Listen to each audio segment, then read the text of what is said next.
Whenever you are afraid, the first thing that happens is your ability to clearly discern what is happening in reality begins to become distorted.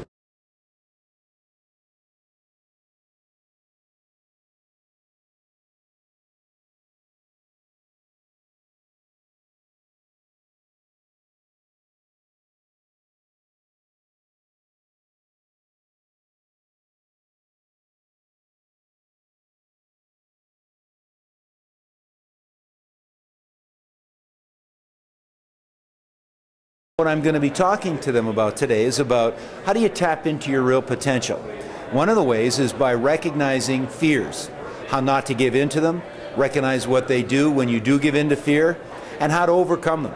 And I'm going to speak to them from a place of experience because I've got 40 years experience dealing with fear.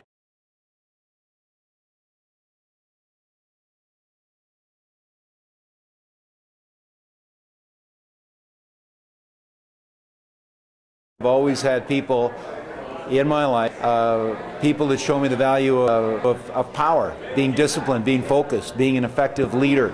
So I would say, without actually planning it, I've been very lucky. I've always had people in my life that have given me good practical examples of how to pattern myself on the kind of person I'd like to be.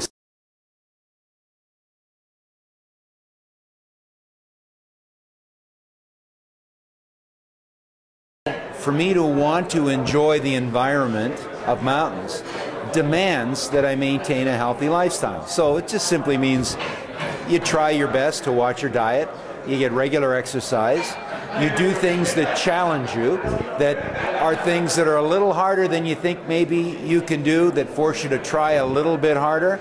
And in climbing, it's easy to get involved in activities where if you fail, there's a serious consequence to failing, physical injury, emotional pain, financial loss. There's many things that motivate you in climbing to try harder.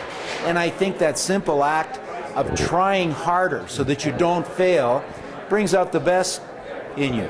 And so that's what I try to do to stay fit, is stay involved in activities that are a little bit bigger than myself, where there's a serious consequence to failing, where you have to try a little harder to succeed. That tends to keep me awake, conscious, and prevent me from falling into that waking sleep that too many of us get into here in North America.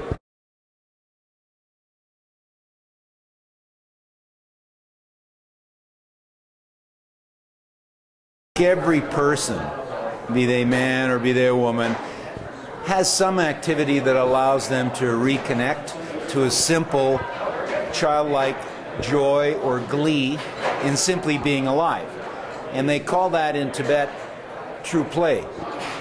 And my suggestion of people that have a hard time developing a healthy lifestyle would be to look at what represents for them true play and find a way of pulling that and those kind of activities back into your life. Because true play simply allows you an arena to feel like a child again. And for some, that may be running, it may be climbing, it may be boating, it may be golfing, it may be something quite dissimilar to any of those things. But if you actually enjoy what it is you're doing, you're going to be more inclined to do it more often. And if you have an activity that allows you to reconnect to that simple joy of being a child again, and climbing does that for me, then I think you'll be naturally inclined to keep it up and want to do more of it. And if you have something like that in your life, my guess is you'll learn how to regulate your food intake and your level of exercise so that you become healthier. If you have something that represents play for you.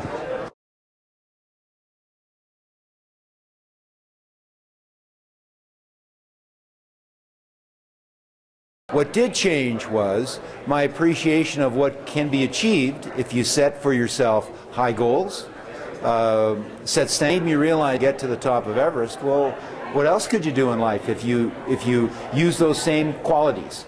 And that's what changed in me. It made me realize that anything is possible, that I set my mind and my heart to.